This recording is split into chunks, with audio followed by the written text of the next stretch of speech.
प्रभात मित्र news में आपका स्वागत है। पिछले वीडियो में आपको कुछ उदाहरणों की मदद से आईपीसी और सीआरपीसी के बारे में अध्ययन करवाया था। आज जानेंगे कि आईपीसी और सीआरपीसी में क्या अंतर होता है।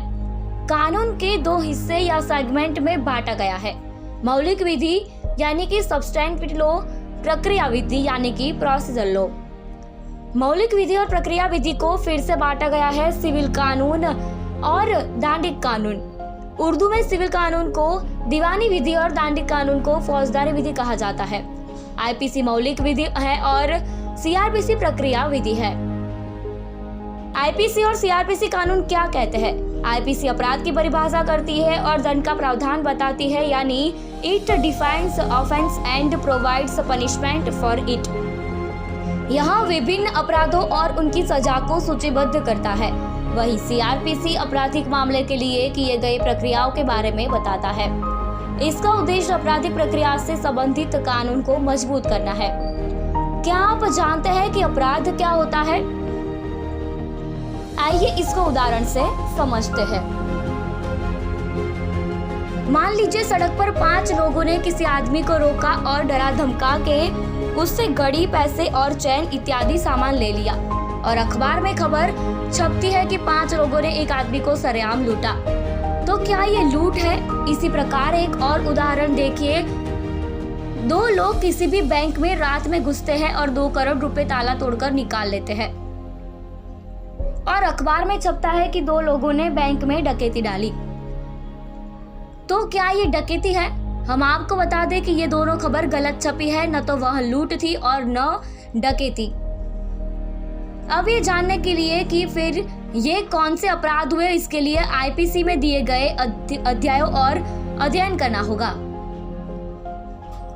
आईपीसी के अनुसार अगर 5 लोग कहीं मिलकर लूट करते हैं तो वह डकैती होती है, यानी उन 5 लोगों ने जो उस आदमी को रोककर उससे उसका सामान लिया तो वह डकैती थी। और दूसरे में जो 2 लोग बैंक में घुसे थे, आईपीसी के अनुसार 2 लोग कभी भी डकैती नहीं कर सकते हैं। डकैती करने के लिए कम से कम 5 लोगों का होना जरूरी है।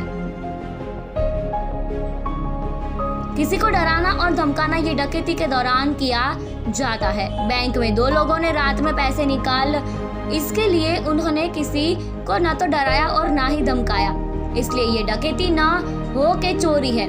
अगर दिन में ये 2 लोग गार्ड या लोगों को डराकर बंदूक की नोक पर पैसे ले जाते तो ये लूट होती, और अगर 5 लोग होते तो डकैती होती। इन सब चीजों के बारे में, या यूं कहे कि इन सब की परिभाषा आईपीसी में मिलती है।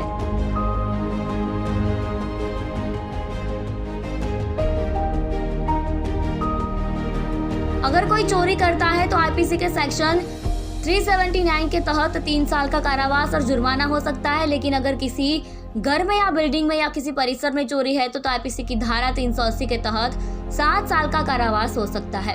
अब अपराध क्या होता है, क्या सजा होगी, उस अपराध की के बारे में आप जान गए होंगे। लेकिन इसके लिए क्या प्रक्रिया होगी, यानी अपराधी कैसे गिरफ्तार किया जाएगा, सबूत इकट्ठा करना, जमानत कैसे दी जाएगी, जमानत के लिए एप्लीकेशन कहाँ दी जाएगी, आरोपी के अपराध या निर्दोषता को निर्धारित करना पुलिस के क्या कार्य है, वकील और मजिस्ट्रेट के क्या कार्य है, गिरफ्तारी के तरीके कैसे होंगे, गिरफ्तारी के बाद व्यक्ति जेल में कितने दिन रखा जाएगा, मजिस्ट्रेट के सामने उसको कब उपस्थित करना होगा, इत्यादि तरह की सारी बातें प्रक्रिया के अंतर्गत आती है और सीआरपीसी में मिलेगी।